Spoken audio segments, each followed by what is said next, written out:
All right, so today we're gonna go over how to replace the brakes, like the brake pads and brake rotors on a 2015 Jeep Wrangler. That's good for any of the JK series of Wrangler. I think it's like 2007 to like 2017, somewhere in that range, I'm pretty sure. We'll put it in the description to exactly what years it works for.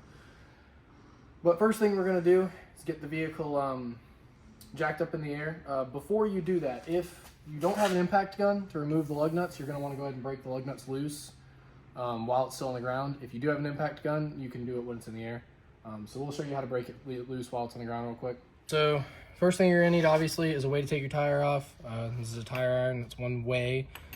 We also have a 19mm socket, that's what the lug nuts are, and we used a breaker bar.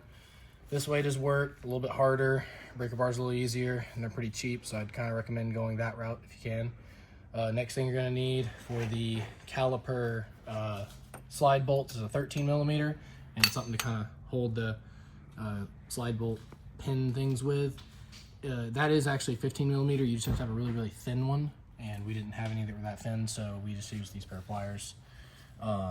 You need an 18mm for the caliper mounting bracket rear bolts. This is not necessarily a specific size. It was just what we used to make this have a little more leverage. You could even use a pipe instead of this. The front caliper bracket bolts, we used a 7/8. That really probably is actually supposed to be a 20. 7/8 work just fine though, it's close enough.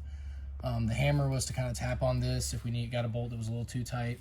And we had our impact. Now you don't have to use an impact at all. You just have to have a socket ratchet that works with the sockets you have, and maybe some sort of extension bar, breaker bar to give you some more leverage, or a hammer so that you can tap on it. The impact just makes it a little easier, a little quicker. But that's all the tools you should need. Besides obviously jack and jack stands. You really only need one jack and one jack stand because you could just do each one individually. Since we were taking the rotor somewhere, we had to jack up every single wheel at one time. But that should be every bit of tools you need to be able to do something like this. All right, so when you're breaking the tires loose, all you're doing is just getting them loose. You aren't taking the lug nut completely off while it's on the ground. I wouldn't do that, it's not very smart. So you just get your big wrench, you'll just pull it until it's like that. So now I can sit here and turn it really easily. You'll do that to all 5 of the lugs. And we'll just go around to all 4 tires and do the exact same thing.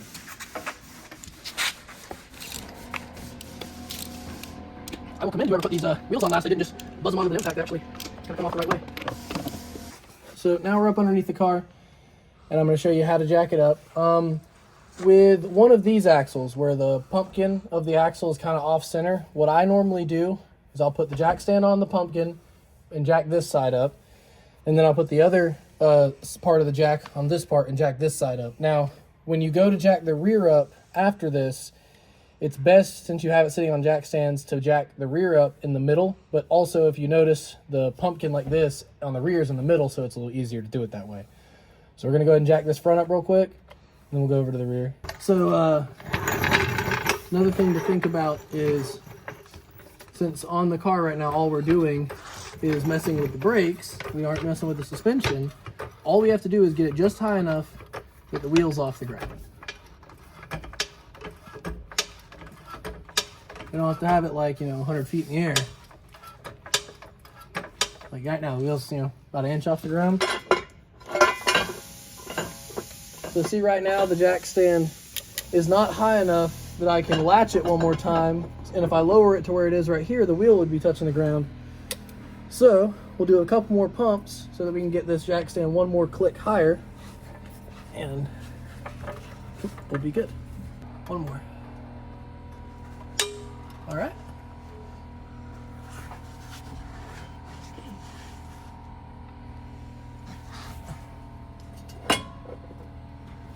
All right, and that's good.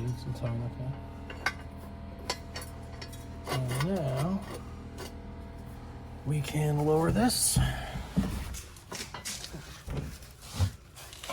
When you're lowering one of these jacks, it's best to do it with 2 hands. This one just kind of is here to actually turn it. This one's just here to make sure when you do turn it, it doesn't just fall super hard. Sometimes it's unavoidable, but you want to try and let it down as smoothly as possible. And see, like this one is getting kind of hard to move down. So what we'll do is show you a little trick. Go. Okay, so since we can't loosen the jack really easily right now because we tightened it a little too much, I'll show you a little trick to make it where you can actually let the car down smoothly without, you know, just busting the jack really quickly. You can take out your little extension piece here, and now you've got a little hole you can stick a screwdriver in. What you want to do is just kind of lightly tap the screwdriver until you see the jack start to move.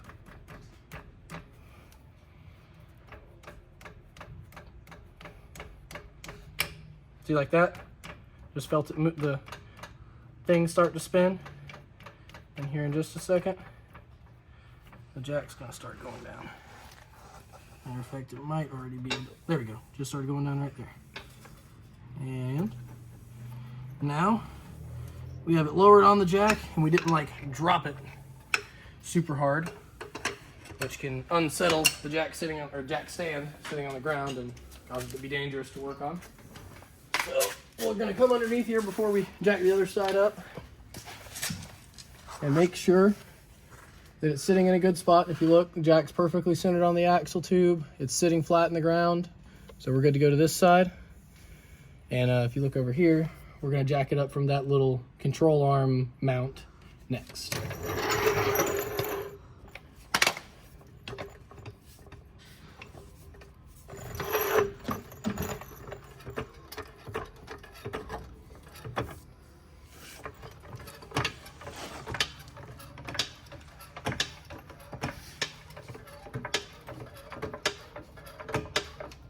Okay, now we'll take our other jack stand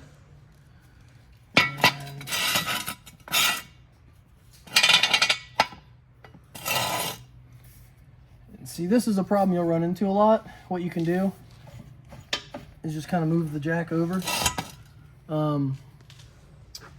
This particular situation, actually, this is a good time to show you something. So right now, we're in a situation right now where I can't get the jack stand right where I want it to be. So if you look over here, I want the jack stand right in that little short area between the control arm and the knuckle.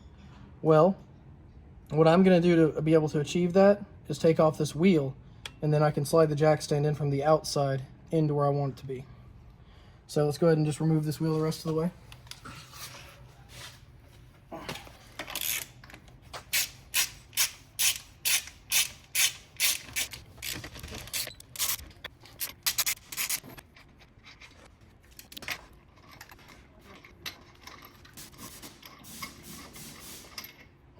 Okay, now we got all the bolts out. We're gonna set them off to the side. We're just gonna go like that. That's gonna release the wheel from the hub. Move the tire out of the way.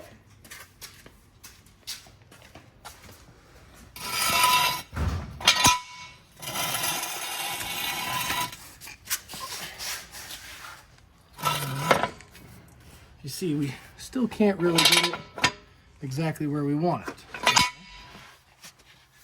So our other options are we could put it on the inside closer, which is probably what we're going to end up doing. Another better option would be to maybe jack it up from the axle tube.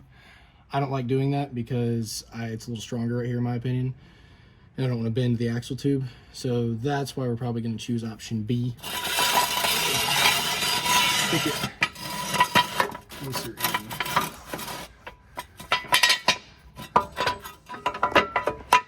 Now, this shouldn't really... What's going on right there? There's like a notch. There you go. This really shouldn't cause any issues, but what we're going to do to make sure that doesn't cause any issues is once we get this lowered down and we get the back end jacked up, we'll or even before we get the back end jacked up, we'll put another one of these jacks and we'll just leave it right here so that it's got 3 points holding it up.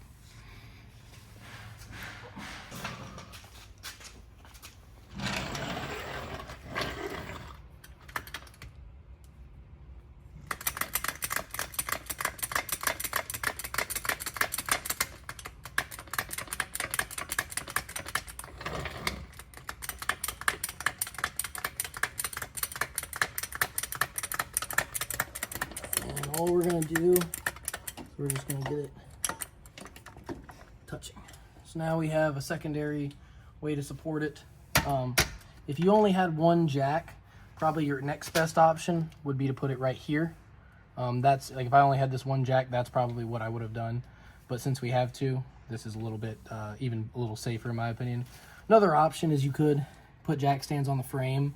You're just gonna have to jack the car up quite a bit higher because the suspension's gonna sag. So depending on if you're doing, you know, because this will be somewhat applicatory to other cars too. Doing another car, it might be easier to do it from there too, but for this particular car, Jeep like this, I would try to do it this way or put the jack stand right here. All right, now we're gonna show you how to jack it back.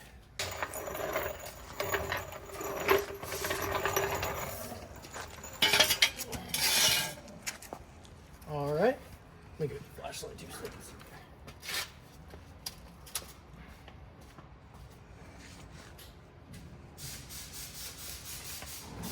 All right, for the back is quite a bit simpler than the front. All you're gonna do is jack it up in the middle. Now, before I jack it up, in a case like this where the front axle has an offset pumpkin, which is like 99% of vehicles, you really should jack the front up because that's going to cause it to have some side-to-side forces when you go up on the front. And now that we have that front already done, we aren't going to be putting any side-to-side forces on the jack stands that are up front.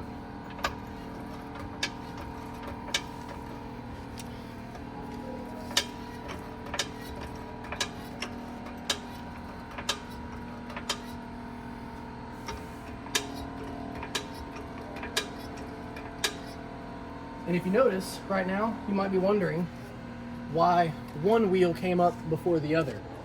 If you notice this happening, that is perfectly normal. You see this bar on the back of the axle right here? That's called your track bar. Any car that has one of these track bars, that's how the rear axle is going to jack up. One side is going to jack up higher than the other when it's starting. That's not anything to be worried about. That's perfectly normal.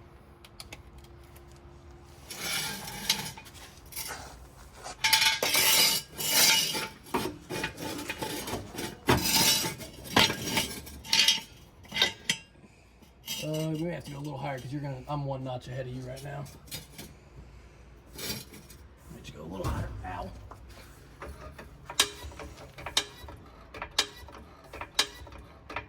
Think you can get one more on there?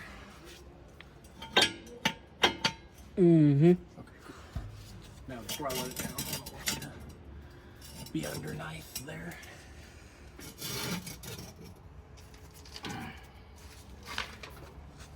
Mine looks a little higher than yours. It is because the axle. Yeah, gotcha. It doesn't. It isn't higher, but it looks higher. You're right about that. And now we're good on jack stands. Now because we have a jack like this, we're gonna leave this jack back here. We have a jack in the front we're leaving. We're gonna leave this one back here because it's not gonna hurt anything. It's only gonna add an extra layer of protection so that we don't get crushed. Mm-hmm. So the first thing we're going to take off are the caliper slide pin bolts. This thing right here gets in your way a little bit. You can just move it out of the way though. It's flexible. It's meant to be moved. These are 13 millimeters, top and bottom are. We have a little impact. If you have one of these, works really good for these caliper bolts. If you don't, you can get them off with a wrench, especially a car that's new. It's not going to be rusty. But I'm going to take those off. It is on loosening, right? Yep. And see, it just busts them right off there, super easy. And both of these taken out. Once you have both of these taken out, you can sometimes just pull it off by hand, but sometimes you also have to pry it off. This one is coming off easy. If you do have to pry it off, all you do is you take a flathead screwdriver, stick it right here and right there, and just kind of twist it. Now, if you don't have a bucket or something to set this on, you can usually just set it up on top of the knuckle. You just want to set it in a way where it's not holding its weight up by just this hose and cable for the ABS. Now these pads, they just kind of slide out sideways, and they can be kind of tough because there's brake dust all in here. Get this outside off first.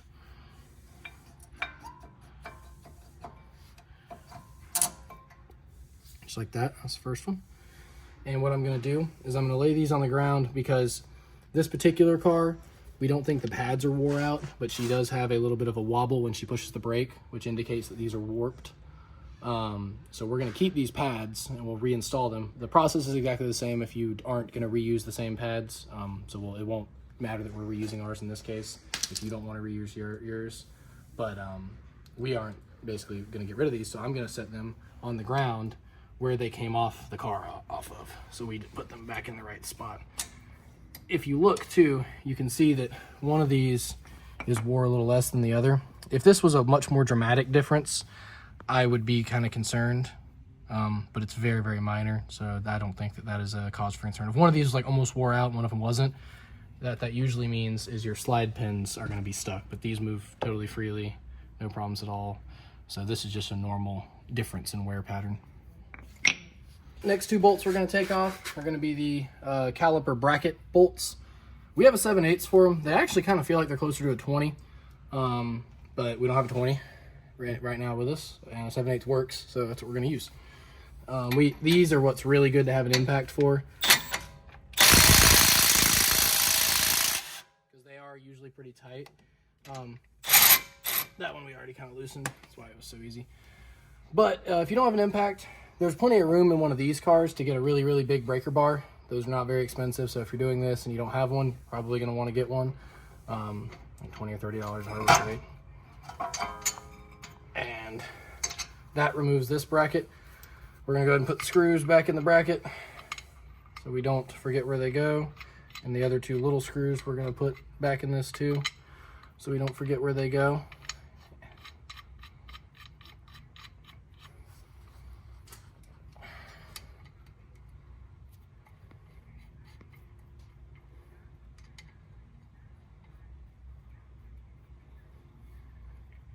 Okay, set that off to the side. Now, your brake rotor should just come right off. Sometimes they can be rusted on. If they are, try and first hit this part of it, because this is much stronger to help kind of shock it. You aren't actually trying to hit it off when you do that. You're just hitting it to try and kind of break the rust fuse weld. And then you can spray this with like PB Blaster, sit there, kind of knock it around, and it usually will eventually come off. Sometimes too, if you heat it up, you'll hear like a ping or a click. That's it breaking free too, same idea. But sometimes these can be hard to get off. Luckily this car is not super old, so it came off pretty easily. And that's as far as we're going to go as far as taking it apart goes. We'll move to the other rear and show you how to get this far with the rear, and then the other side is going to be the exact same process. If we run into any differences, we'll go ahead and let you guys know. But okay, let's go to the rear. All right, so we're screwing off the bolts. Sometimes if you want to be really professional, you leave the top one for last because it's better that way. But since this car, the wheels are just kind of stuck, you can just look like a super professional. And then you're ready. The way you really do it good, you stand up and you just go, hey-ya! Shit. Hey! Like that. You always have to do it on the third one. You do it on the first one, blows up. Okay, now we got all the bolts out. We're gonna set them off to the side. We're just gonna go like that. That's gonna release the wheel from the hub. Now you remove it like it was never there. Throw that away. We don't need this anymore. Good rotator tires while we're at this, honestly. That might be a bad idea. Okay, now we're on to the back. Completely, no, I'm just kidding. It's exactly the same. Okay, so same idea. We're gonna go ahead and take our two slide pin bolts out.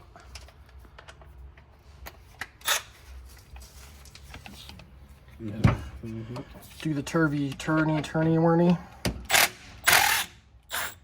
And see, oh, here's a good example of something. So see how it's just spinning the whole thing? Well, that's why there's a little hex right here. So we're gonna go get a little wrench. It's probably a 14 or a 15.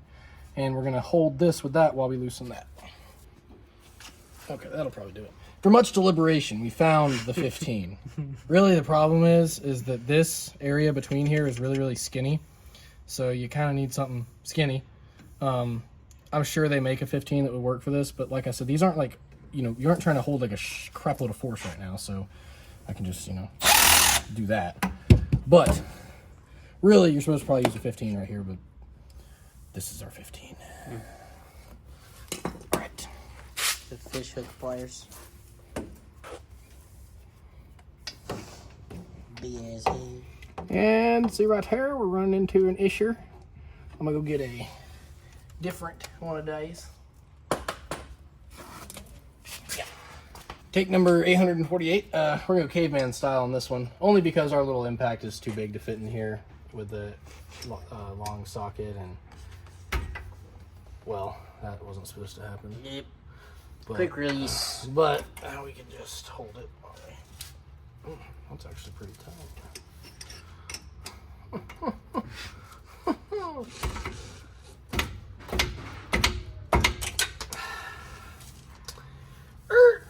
Okay. Now. Now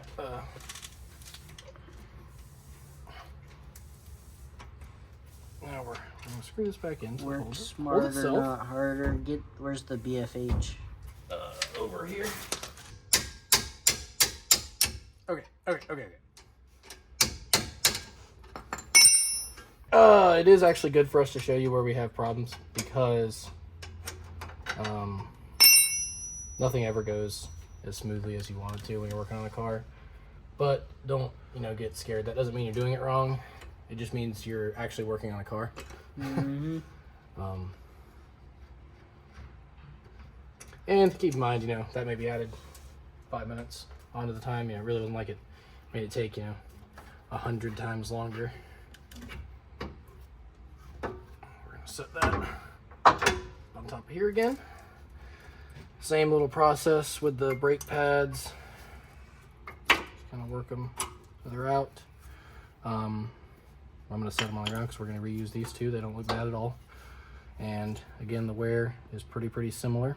So that shows us that our slide pins are not going bad or anything. So next, same little deal. We gotta take these two big bolts out that hold the caliper on. But in this case, this bottom one right here, see how there's not very much room? We probably won't be able to get our impact in there. So we'll have to use like an open end wrench, and we'll kind of show you some tricks with that. This top one might not even be able to get in there either. Unless we get a swivel on it. So let me go gather some tools and we'll figure out what the best way to do that is. We're going to use a swivel impact socket like this so that we can use our little tool. It could probably be done with both these really could be done with an open end wrench if you didn't have special tools. What was I gonna say? These are 19s. The fronts were like 20s, so they are a different size. Makes a little bit of sense. I got that one out nice and easy. And let's just make sure that we can't fit that in there. I really don't think we can. No, not really even close. So we're gonna take our 19 open end wrench and we're gonna get another open end wrench and hook it into here. Let me go grab that. We wanna pull down on it. So we're gonna hook this on the bottom tooth of this 7/8, and now you've made yourself an extension basically. This can tend to do like this on you, so just be careful so you don't like bust your knuckles. Like that, it can come off real easy. So hold it on there, and really scarily, no, okay, that's just because the size the bottom one is smaller.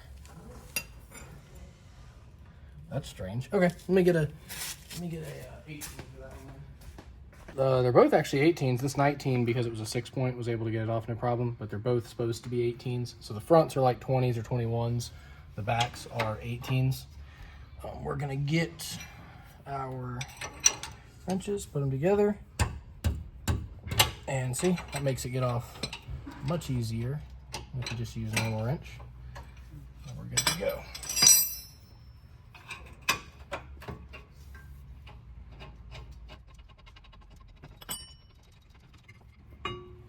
Okay, now we have our brackets I'm gonna set these 2 bolts in their place so we don't lose them, and set those 2 in their place. All right. Now this back one, one thing to note is when I go to pull it off, the parking brake is inside of here. So if you were trying to pull this off and the parking brake was engaged, it's not going to come off. So make sure that while you're doing this, your parking brake is not engaged. And then you'll be able to pull this off pretty easily. Again, same thing as the front. If this is stuck, you may have to kind of beat on it a little bit, put some PB Blaster in here for it to come off. But this one came off nice and easily, so we got lucky. So as far as disassembly, that's as far as you're going to have to go. We're going to go get these turned. Now let me explain to you the difference and why we're doing that and why you might want to do something different than that. Turning these is just you basically put them in a lathe, and when they're wobbling, you can get them trued up again so they don't have your pedal doesn't have that vibration from it, the brakes being warped. Turning them costs about $35 to $40 each, and you can pretty much get a brand new set of rotors for almost that same price. Most of the time that's going to be your better option. The only reason we're not doing that in this case is because we have access to a brake rotor turning lathe, so it's free for us. If it's not free for you, I would probably just get brand new ones. The only other maybe slight advantage or another good thing about the way we're doing it is some people think that the metal that you get from the US manufacturers is better than what you get from like an aftermarket manufacturer because it's going to be like Chinese or something. Don't really know how much truth there is to that. I don't have really a way to test it, so could be true, could be not. I mean, if you really want to try and save that $10, you could get them turned, but to me, I would just get brand new rotors. Working on cars. Never work where there's not much space. Okay, this is a lot. We have plenty of room here. I can just get between there in a hurry. The car starts to fall. Yeah. And it didn't. And it's not like it's gonna fall on anybody or anything. And then the best part is you want to work right next to a couch. Okay, so I can just sit here and take a sip of my Subway. For any of the other... That's my marinating Taco Bell. It's another, beer, another one over there. we're fermenting. Yeah, yeah. You need to light your cigarette. You get yourself a little lighter right here. A little lighter. And see, now you got a nice place to set the lug nuts. And see, plenty of room. Nothing getting in the way here. It's all the room you need. Yep. It's perfect. Yep.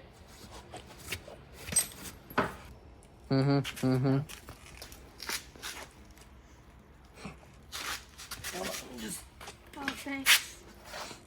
yeah, sorry.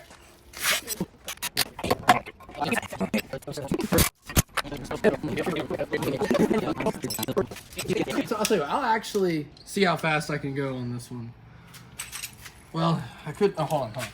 Start it, because I'll make it even faster. I'm not gonna warp speed so I mess up, but let's just see how fast I can take this apart. Keep in mind, putting it back together probably will take about the same amount of time. So this is, we'll look it up, but I bet this is like a 10-hour job or something crazy like that in the factory service manual. Here we go. 24 seconds. Got one lug nut off. That's when it started. We'll just round to 30.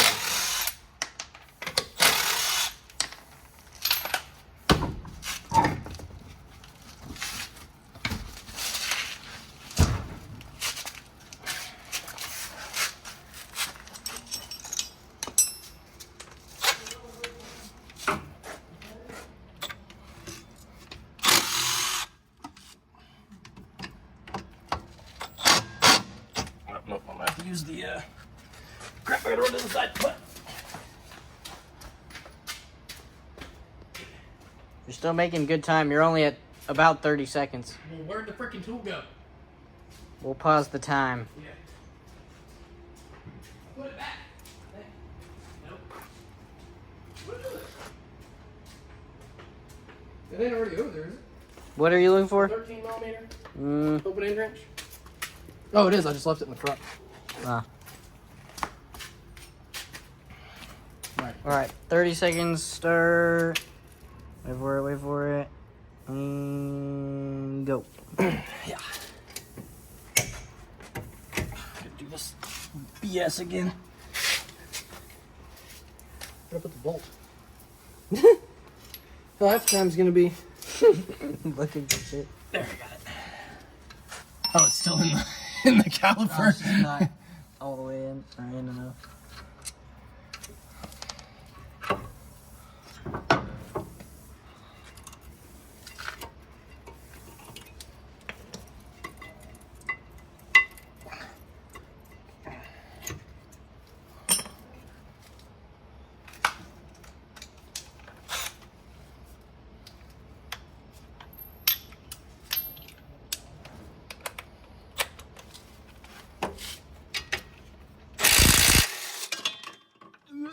That's what you don't want to happen. Try and kill yourself there. We're at a minute and a half. And that's with the pause or without the pause? With the pause.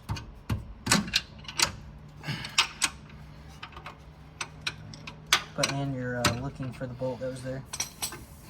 The whole time.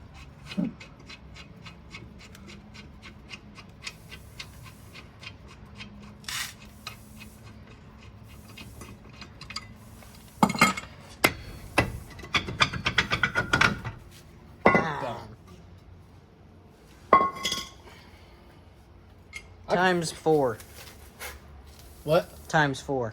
Obviously, like Yeah. to do So the what was the time? like 2 minutes. I could probably do it honestly in a minute and a half or a minute if I really had every tool laying here and I was like actually trying to go super duper fast. Yeah. I'd even say close to a minute. Yeah, and so I mean, that's 4 minutes to. We'll round up, disassemble. say 5 whole minutes, And then let's just and that say, included taking the tire off. Yeah, and let's just say you want to include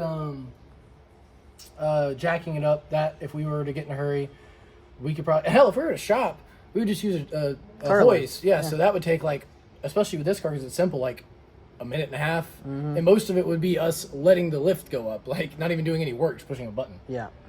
And then I bet it'll take us 10 minutes in total to put it back together. I bet the whole job would be 30 minutes, exactly. 30, 45 minutes, maybe an hour if you're... Yeah, so let's look up, like pause for a second, let's look up exactly how long a Wrangler, like factory service manual says it should take. All right, so now we're going to reassemble. We went ahead, we got the rotors turned, so they were a little warped, so we think that's going to fix our particular issue we're having. You slide the rotors on. Nothing too crazy there. With this, if you have new pads, it will come with new ones of these little metal pieces. All they are is they're just pushed into here. I mean, I could I don't want to pop it out because it's already in place, but essentially this just pops out, like literally it pops out, and then you push a new one in. If you had like I said, if you have brand new pads, go ahead and replace those if you have brand new pads because they'll get dust and stuff in them and get dirty. These are going to be fine. We haven't had any brake stick issues, which if you had an issue where your brakes were sticking on, a lot of times you can just replace these little metal pieces, and that's a lot of times what the cause is. The only other cause can be the caliper.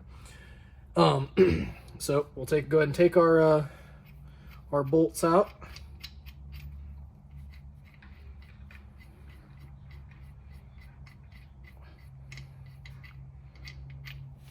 Okay, helps it up. And got them in my hand at first.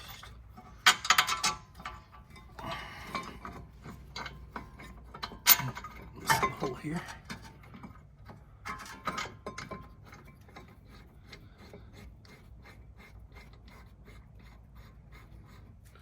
And that one started.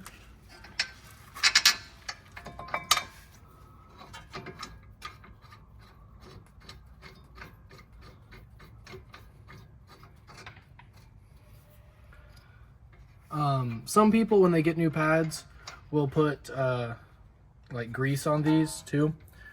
I recommend not doing that personally, just because it, part of what causes these sometimes to stick is dirt and stuff getting on them. And if you put grease right there, Make more dirt stick. Exactly. So I had an issue on my older 2005 Wrangler where the brakes kept sticking on me, And it was because we basically ended up having to replace these pieces because on that older car it didn't have these little metal thingies to make it smoother. And we tried sanding them and stuff, but that was where the stick was happening. So if you sit here and put grease on it, it's just going to make it worse. So, and you don't want to do that. I don't know what the torque spec is on these. They usually get really tight, pretty much. I wouldn't overthink that exactly. If you want to know the torque spec, I'm sure you can look it up, just like anybody else can, and you can torque it exactly what you want it to if you think it's going to kill you. We're just going to set this for 3 and buzz it down. Should be somewhere in like the 80 or 90 foot-pounds range, I would guess.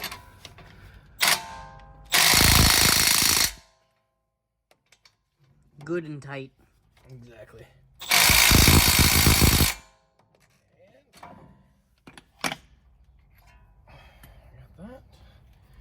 These smaller bolts, I am going to end up tightening by hand, just because I don't want to, strip them out or something.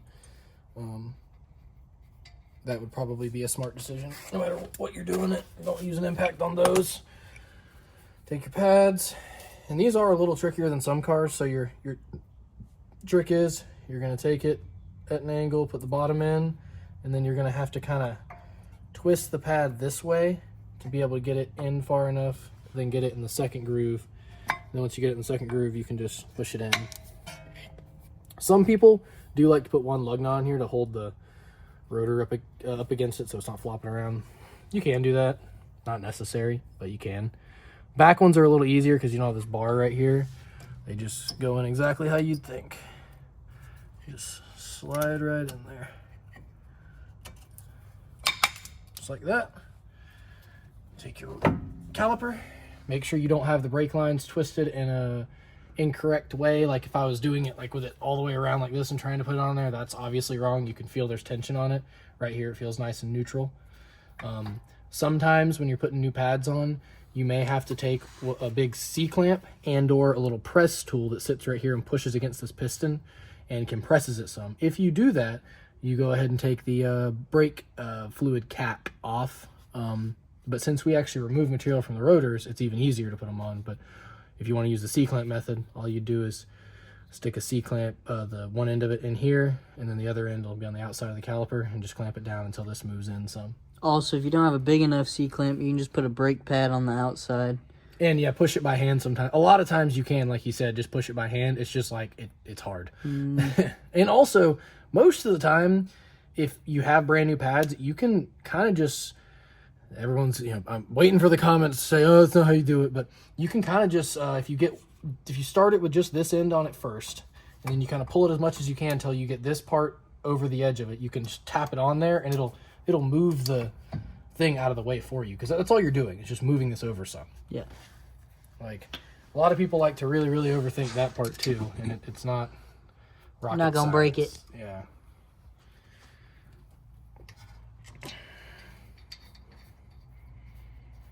Okay, put these 2 bolts in. Like I had to do on the back, you can put an open-end wrench here. It's really thin though. And once it starts to tighten, it'll hold itself. So I'm just going to put this on here to hold it for a second. And you give it a little turn and see now it's holding itself. I can just come back around and pull it. You just need to get those snug. They ain't got to be, tight as the Hulk.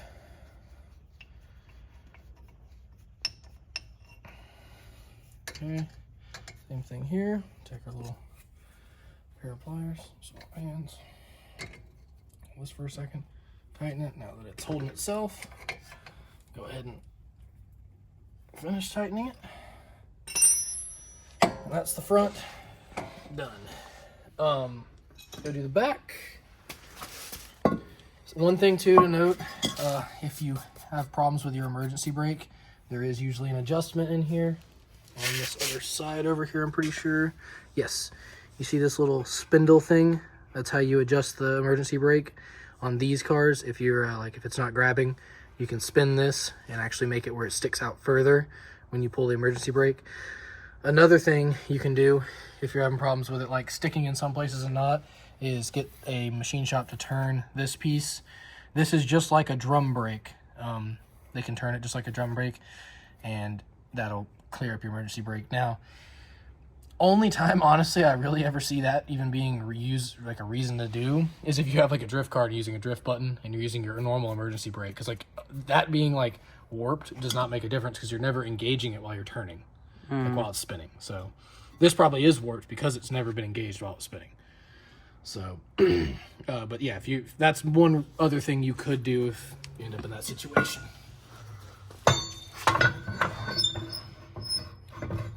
Oh, another thing too, real quick, I can show you. If you're having problems with like your ABS sensors, if you look right here in between the wheel and that's your ABS reluctor wheel. Like I said, if you're having ABS issues, you know, when you take this apart, you may want to consider looking at that, making sure that's not damaged. The only way to replace it is to take the axle apart. That's a whole different ball game, but just thought I'd let you know that's where that is.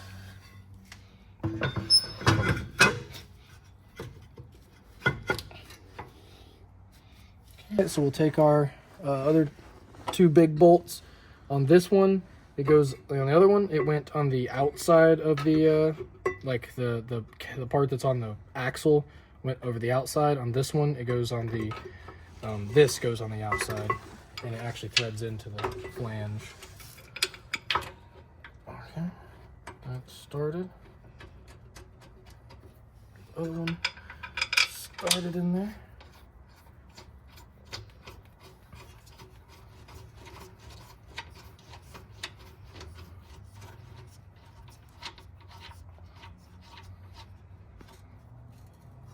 Okay, grab yourself your 18 millimeter.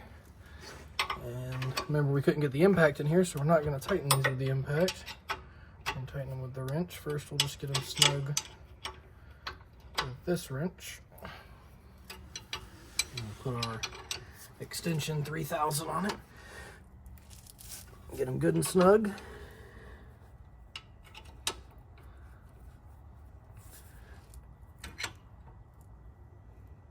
Alright. I'm going to take our pads. And this one is actually a little tricky. If you come on this outside over here, I can show you. It's the same idea where you got to get it kind of at an angle in here.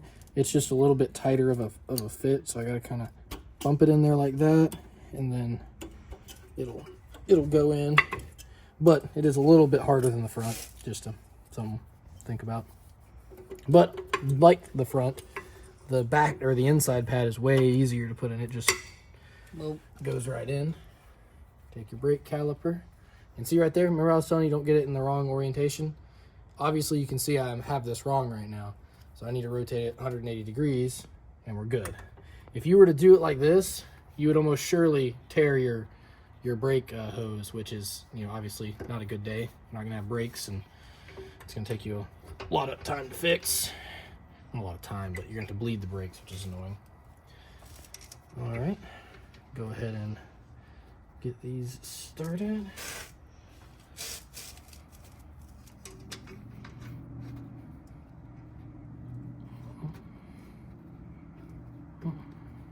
It's not wanting to go in right. There we go. Okay. Now, take our little plier doos.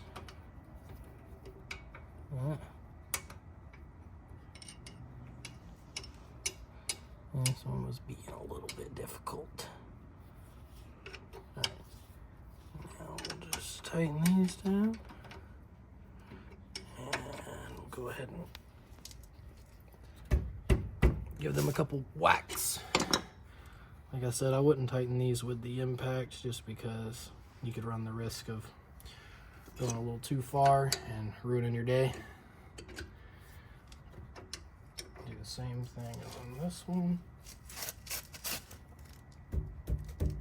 Okay, that good and full. Everything spins. Now we're going to go ahead and put the wheels back on. So if you look at these wheels, you know, everybody talks about rotating your tires, how you're supposed to rotate them, yada, yada, yada. Really what you're trying to do is to get the wear to be even on the tires. Probably hard to see on camera, but if you look at this tire versus this tire has ever so slightly, you can feel it with your finger, more wear than this tire. You might be able to see it on video. So, on a car, the front tires always wear more than the rear tires. Do it on this tire. So what we're gonna do is we're gonna put the tires that have more tread pattern on them on the front, and we're gonna put tires that have less tread pattern on them on the rear. So that way they even out. Which I think when we took them off, that's how it was originally anyway, because the tires in this car had been rotated not too long ago. Mm-hmm. But that's, you know, pretty much any time you take all 4 tires off, that's how you want to put them back on. And remember how we put this jack up here? Now we're gonna have to take it back out to be able to get the tire back on. Yeah, just scoot that over. Now what you're gonna want to do to get the tire back on, sometimes, especially on Jeeps, if they have big wheels, it can be hard to get it right. You're gonna want to get it kind of in the right direction. And the main thing you're gonna try and do is you're gonna try and get this hole on the very top one, and then you can kind of swing it whichever way you need to go to get the rest of the line up. And there we go, got the top one on, and then go like that. And when you're putting tires on, the best lug nut to put on first is going to be your bottom one, because if you put the top one on, it's going to want to do that. If you put the bottom one on, it'll hold the top and the bottom of the wheel on.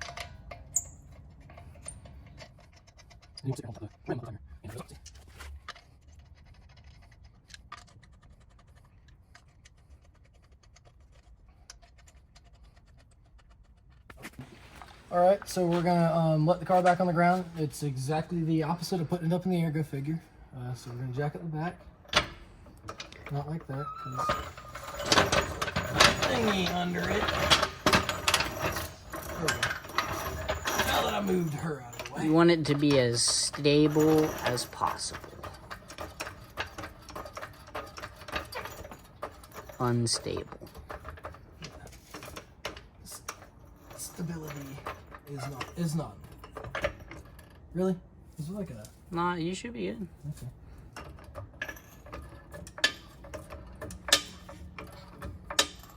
And like I said before, it's really... Yep, that far wheel's lifting first. That's normal.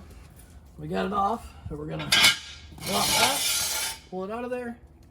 We're gonna drop that, pull it out of there.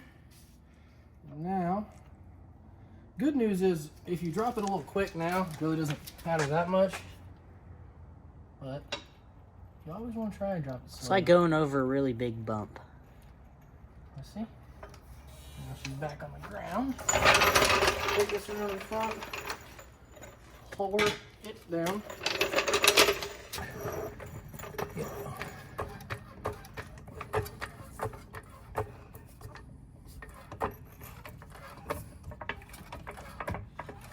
Okay. What is that? Pumpkin. The pumpkin.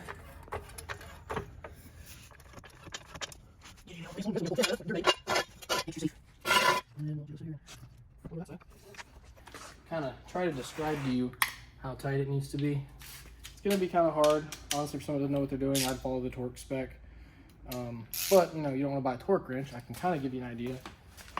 So, giving you, this is probably 2.5 foot. So when I go tighten it, I'm going to start right here. And, you know, it's already kind of tight up against the flange, so it's not like I'm, you know, just tightening it all the way on there. I'm going to start right about here. And I'm going to come basically straight up and down. And that's about tight enough. Then you'll go in a star pattern and do the same thing.